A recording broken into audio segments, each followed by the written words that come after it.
প্রকৃতপক্ষে বিষয়টা আসলে আপনার জামাতা ইয়াকুবকে নিয়ে। ইয়াকুবের আমলনামা তার নিজের সঙ্গে সম্পৃক্ত, আমি উত্তরদাতা নই। না ঠিক আছে, কিন্তু ইয়াকুব তো ইস্তারকে অবজ্ঞা করে। এটা ধর্মগুরুদের কর্তব্য তার প্রশ্নের উত্তর দেওয়া। আর যদি উত্তর দিতে সক্ষম না হও তাহলে কেন আমার শরণাপন্ন হও?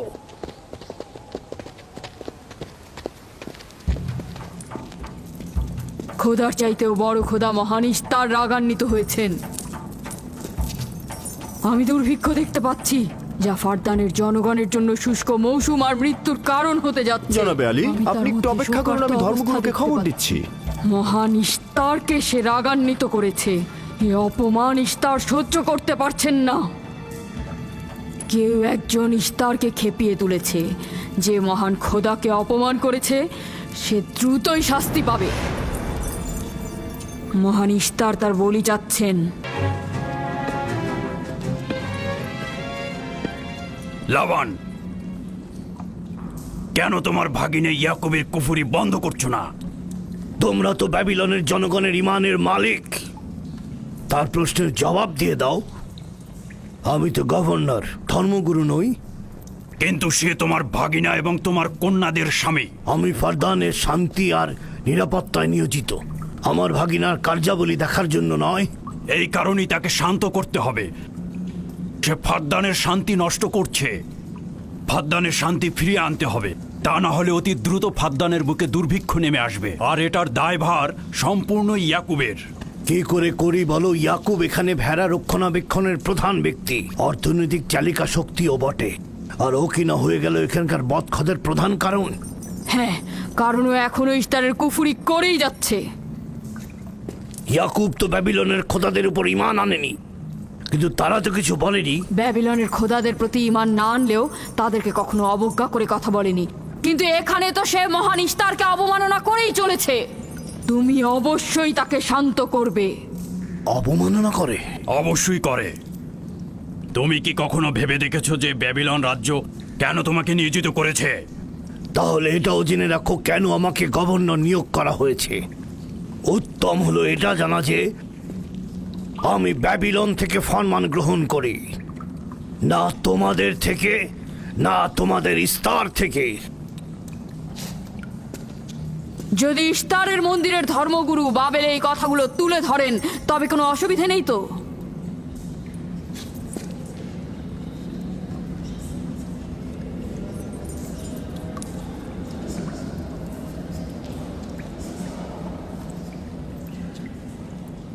ঠিক আছে, আমি ইয়াকুবের সঙ্গে কথা বলছি। ইয়াকুবকে বলে দেবেন, আর কখনো যদি আমার পরিবারের সাথে ইস্তার নিয়ে কোনো কটু কথা বলে তাহলে তাকে আগুনে নিক্ষেপ করা হবে।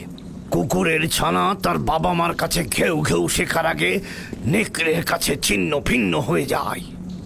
তোমার নিজের জবানের হেফাজত করো। এবারের মতো ক্ষমা করে দিচ্ছি, পরের বার কিন্তু করব না।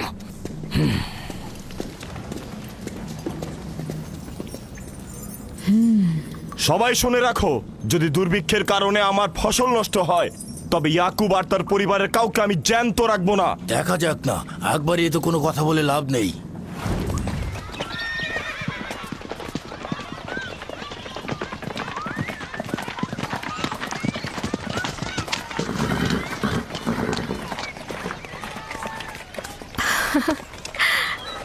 আব্বাজান এসেছেন।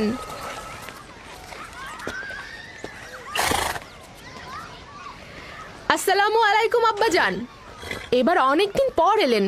সালাম আব্বাজান, কি সৌভাগ্য আমাদের। ফাদ্দান আরামের মহৎ ব্যক্তি, দেশের গভর্নর তাহলে সময় পেলেন মেয়েদের দেখতে আসার। এই ইয়াকুবটাকে নিয়ে আর পারি না। কি হয়েছে আব্বাজান? আবারও কি ইস্তার মন্দিরের ধর্মগুরুরা অভিযোগ করেছেন?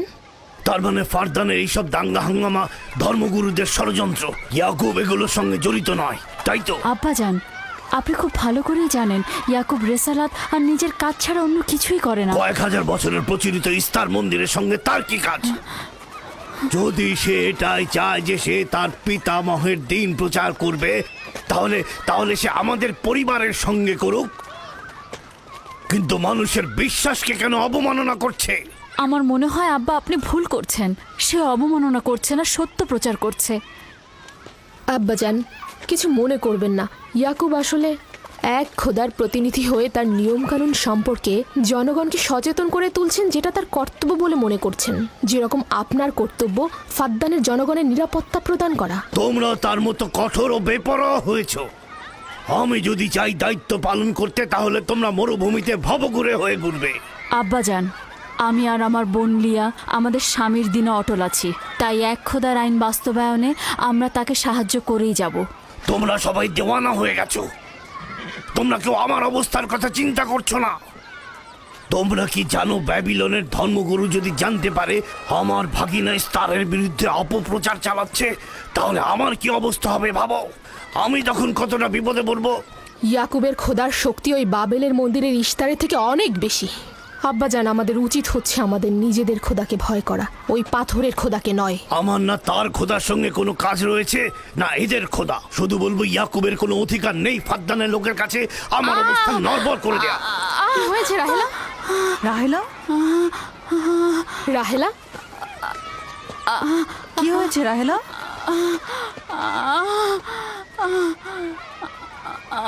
রাহেলা, রাহেলা, কি হলো তোমার? এমন করছো কেন? আলহামদুলিল্লাহ, মনে হয় সময় হয়ে গেছে। যাও, ধাত্রীকে খবর পাঠাও। আচ্ছা আচ্ছা, যাও, চলো আমরা সবাই মিলে ওকে ঘরে নিয়ে যাই। হ্যাঁ চলো চলো, চলো ঘরে নিয়ে এই যে, যাই ওকে। আস্তে। আস্তে পলাশ, বলুন জনাব। যাও তুমি মরুভূমিতে যাও, ইয়াকুবকে বলো এখনই যেন চলে আসে। খুবই দ্রুত যাও। জি আচ্ছা। আমার ঘোড়াটা নিয়ে যাও।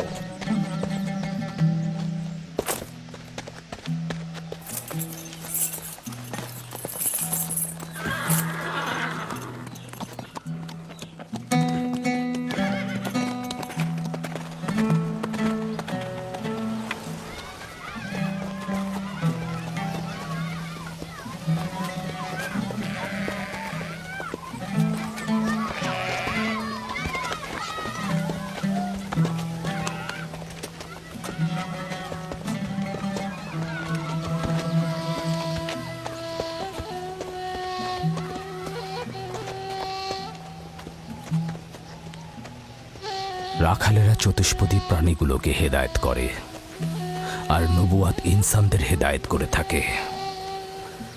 সম্ভবত এ কারণেই অধিকাংশ নবী রাখাল ছিলেন।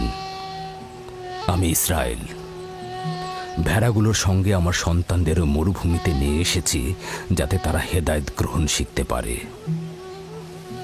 আমার সন্তান বনি ইসরায়েলেরা কেন ক্ষমতা ও পেশি শক্তিকে মূল দণ্ড হিসেবে মনে করছে?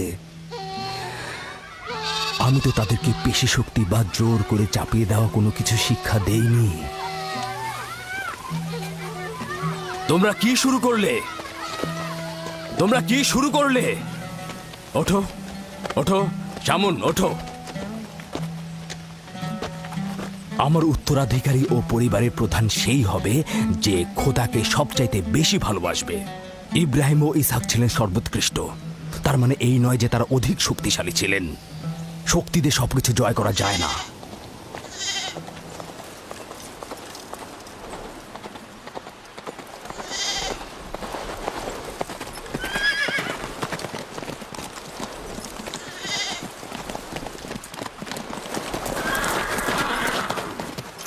কি হয়েছে ফারাজ?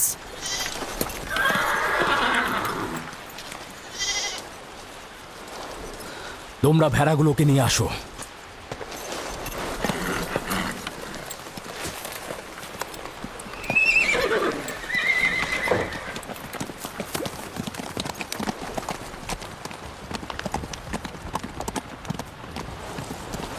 কিছু কি হয়েছে? আব্বাজান কোথায় গেলেন?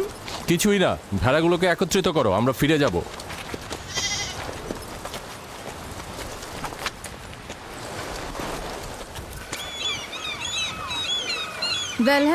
হ্যাঁ, রাহেল তো তোমার সতীন। রাহেলের সঙ্গে তোমার অনেক ভালো সম্পর্ক দেখছি।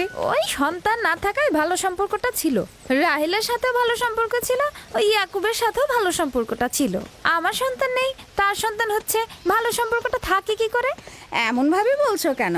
রাহেল আর ইয়াকুব তো ইনসান হিসেবে খুবই ভালো। হ্যাঁ, কিন্তু ইয়াকুব তো রাহেলকে অনেক বেশি ভালোবাসে। আর যেহেতু এখন তার সন্তান হচ্ছে, তার স্থান তো সব স্ত্রীর থেকে উপরেই হবে, তাই না? ইয়াকুবের কয়টা স্ত্রী? 4 জন, আমি, লিয়া, জুলফা ও রাহেলা। এই বাদ দাও তো এসব, তাড়াতাড়ি চলো তাড়াতাড়ি চলো, না হলে শব্দ শেষে আবার আমার ঘাড়েই পড়বে। আরে আমি তো জানি ইয়াকুব বড় ন্যায়পরায়ণ আর মেহেরবান। সকল হিংসা ভুলে একটু ভালোবাসাটাকে বাড়াও, দেখবে সেও তোমাকে খুব ভালোবাসবে। আর ও তো খুব ভালো মানুষ। জনাবে আলী লাবান, আপনার ওপর শান্তি বর্ষিত হোক। ভালো পুরস্কার পেতে যাচ্ছ, কিন্তু রাহেল আর তার সন্তানকে সুস্থ চায়। চিন্তা করবেন না, আমি অনেক অভিজ্ঞ ধাত্রী।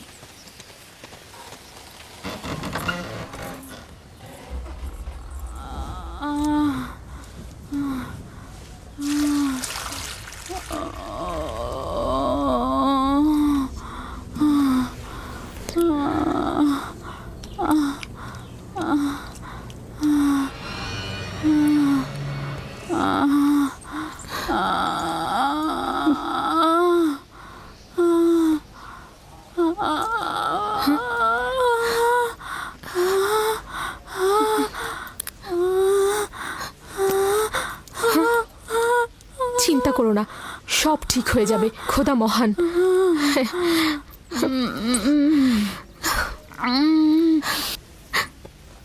রাহেল, রাহেল, রাহেল, এই যে রাহেল, কি হলো? কথা বলো। রাহেল, রাহেল, রাহেল, রাহেল তো রাহেল? বেহুশ হয়ে গেছে। রাহেল, রাহেল চোখ খোলো, রাহেল কথা বলো, রাহেল, রাহেল, এই যে রাহেল। রাহেলা, হ্যাঁ এমন তো নয় তার উপর ইস্তারের খোদা রাগ পড়েছে।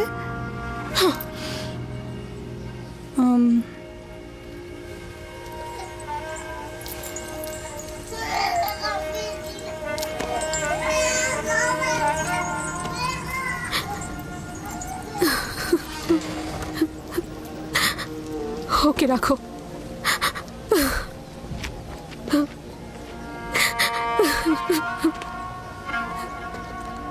তোমরা তোমার খালার জন্য দোয়া করো, তোমাদের দোয়া খুব তাড়াতাড়ি কবুল হবে।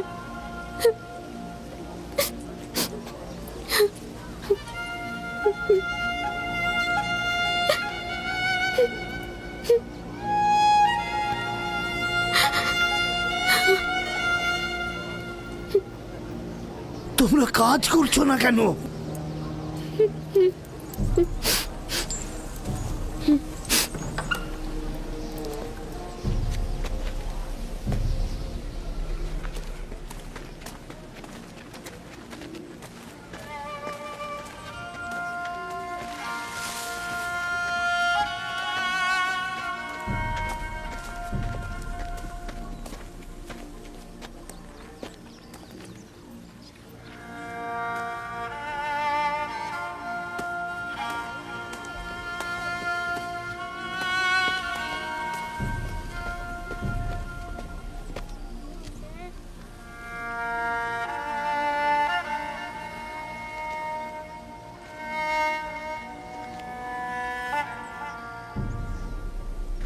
কেউ একজন ইস্তারকে রাগান্বিত করেছে। আগুন ও রক্ত দেখতে পাচ্ছি, অলক্ষণে মৃত্যুর ছায়া সর্বত্র দেখতে পাচ্ছি। আগুন প্রথমে কাফেরের পোশাকের নিম্নাংশ গ্রাস করবে। যারা ইস্তারকে অবমাননা করেছে, অতি দ্রুতই তাদের ধ্বংস আসন্ন। হ্যাঁ, ইস্তার তাকে ক্ষমা করবে না, অতি দ্রুতই সে তার শাস্তি পাবে। আমার মনে হয় ওরা ইস্তারের অভিশাপের ফল ভোগ করছে। ইয়াকুব তো সব সময় ইস্তারকে অবজ্ঞা করে কথা বলে। হ্যাঁ, ইস্তার বলেছিল কুফরিকারী কাফের তার রোশানল থেকে রক্ষা পাবে না। ইয়াকুব তো ইস্তার আর তার খোদাকে নিয়ে কত বেহুদা কথা বলেছে, মনে হচ্ছে তারই ফল ভোগ করছে।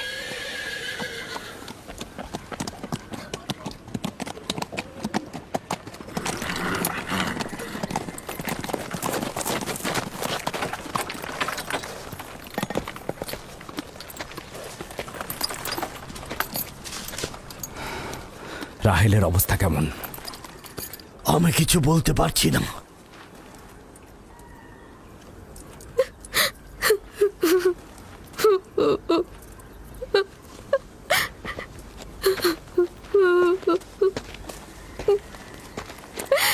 কিছু একটা করুন, রাহেলের অবস্থা খুবই খারাপ। শান্ত হও, খোদার উপর ভরসা রাখো, তিনি যেমন চাইবেন তেমনই হবে। ভরসা রাখো। মানুষজন সব বলা বলি করছে, ইশতারের অভিশাপে আমরা এই বিপদে পড়েছি।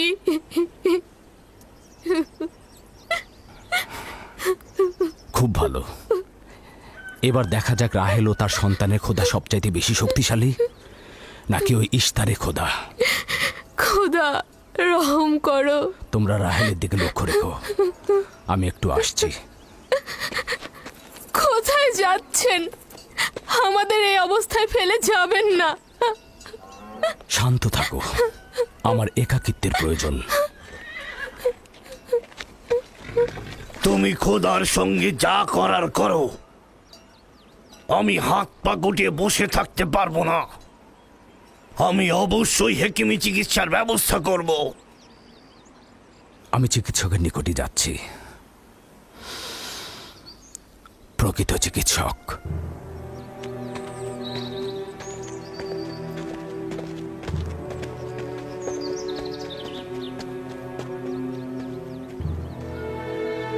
সে যেমন ফাদ্দানের লোকেদের বিপদের কারণ হয়েছে, তদ্রুপ আমার কন্যাদেরও বিপদের কারণ হয়েছে।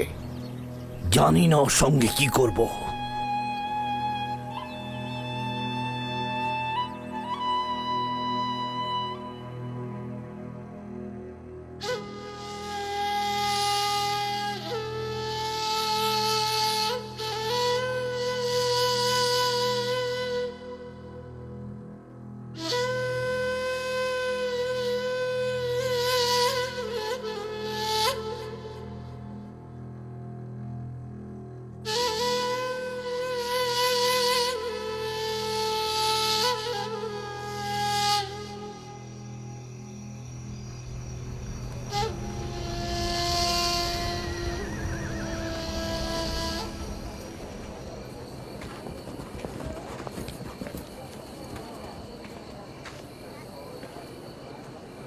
কেন যে ইশতার মাতাকে ডেকে আনছে না, সে তো সবচেয়ে বড় ধাত্রী।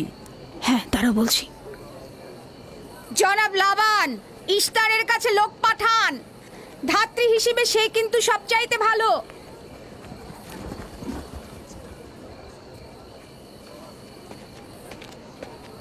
যাও গিয়ে খোঁজ নাও ইস্তার আছে কিনা। যা চাই তাই দেবো। বলবে লাবান বলেছে, যদি তার কন্যাকে নাজাত দাও, ইয়াকুবকে ফাদ্দান থেকে বার করে দেবো, আর তার পাপ থেকে ইস্তার মন্দিরকে রক্ষা করব। যাও।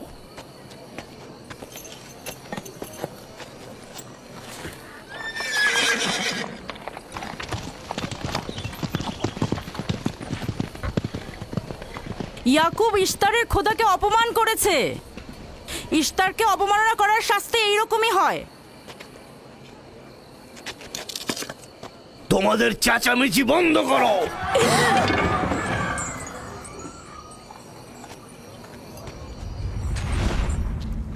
ইয়াকুবকে বলো কেন সে তার খোদার কাছে সাহায্য চাচ্ছে না। আমি যদি তার জায়গায় থাকতাম তবে অবশ্যই এ সময় আমার খোদাকে ভুলে যেতাম না। আমাকে পাঠিয়েছেন জনাব লাবান। তিনি কথা দিয়েছেন তার কন্যাকে যদি নাজাত দিতে পারেন, ইয়াকুবকে ফাদ্দান থেকে বের করে দেওয়া হবে। আমার দৃষ্টিতে এটা সর্বোত্তম সময় ফাদ্দানবাসীকে মহান ইশতারের কুদরত সম্পর্কে জানিয়ে দেবার এবং তার শক্তিমত্তা সম্পর্কে বুঝিয়ে দেবার এটাই উৎকৃষ্ট সময়। যদি রাহেলাকে বাঁচাতে পারো, তাহলে তোমাদের উপর ফাদ্দানবাসীর ঈমান বৃদ্ধি পাবে। এখানে স্বর্ণরৌপ্যের ভাণ্ডার হবে। রাহেলের মৃত্যুও একই পরিণাম নিয়ে আসবে। বাদ দাও, মরে যাক। খুব ভালো, যাও এই কথাই গিয়ে বলো। রাহেলের মৃত্যু ইশতারের অভিশাপের ফল। একক খোদার ইবাদত করা এবং ইশতারকে দেখেও না দেখার ভান করার এমনটাই ফল। যদি এমনটা হতো, রাহেল ও তার সন্তানের মৃত্যুর পর আকাশ থেকে বৃষ্টি বর্ষিত হচ্ছে।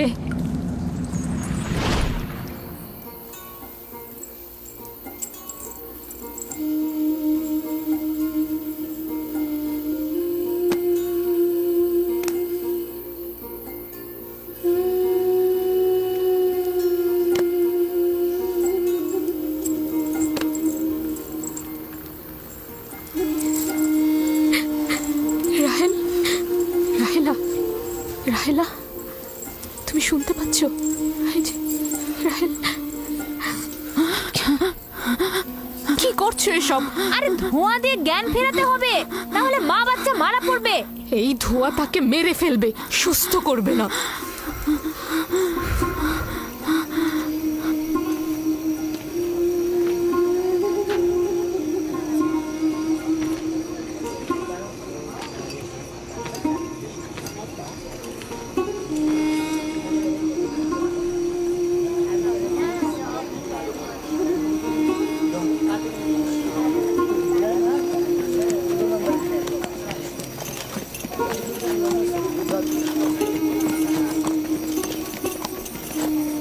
ইশতার মাতে আসছেন।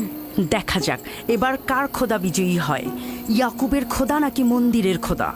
আরে পরিষ্কার বোঝা যাচ্ছে বিজয়ী হবে ইশতার।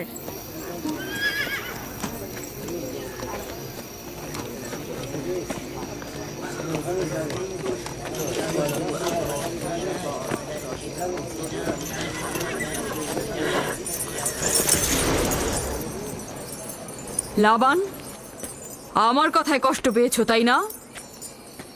আর ইয়াকুব যে বলল তার খোদা সর্বশক্তিমান, অধিক দয়ালু, তবে তার খোদা কেন এসে তাকে সাহায্য করছে না? রাহেলের জীবন এখন তোমার হাতে, তুমি তাকে সাহায্য করো। আমি কখনোই ভাবিনি যে ইয়াকুব এত দ্রুতই মহান ইশতারের শরণাপন্ন হবে। কত অবাক করা বেহুদা ও কাল্পনিক, মিথ্যা আর বাতিল চিন্তার মধ্যে মগ্ন আছো। এই বাতিল চিন্তার সত্যতা একটু পরেই তুমি উপলব্ধি করবে, যখন তোমার স্ত্রী সন্তান মৃত্যুর মুখে পতিত হবে। জীবন ও মৃত্যু সম্পূর্ণ খোদার হাতে, না ইশতারের পাথরের মূর্তির হাতে। আমি ইস্তারকে এখানে আসতে বলেছি। রাহেলের অবস্থা খুবই খারাপ। রাহেলের নিজের খোদা ব্যতীত আর কারো খোদার প্রয়োজন নেই। তুমি বের হয়ে যাও, বের হও। ইয়াকুব, আমি এখানে দাঁড়িয়ে আছি। দাঁড়িয়ে আছো কেন? বের হয়ে যাও। তোমার স্ত্রী সন্তান ধ্বংস হবে। মহান ইশতারের ক্রোধে তোমাদের ধ্বংস অনিবার্য। আমার সহধর্মিনী তোমার দয়ায় আসেনি যে তোমার বদ দয়ায় ধ্বংস হয়ে যাবে।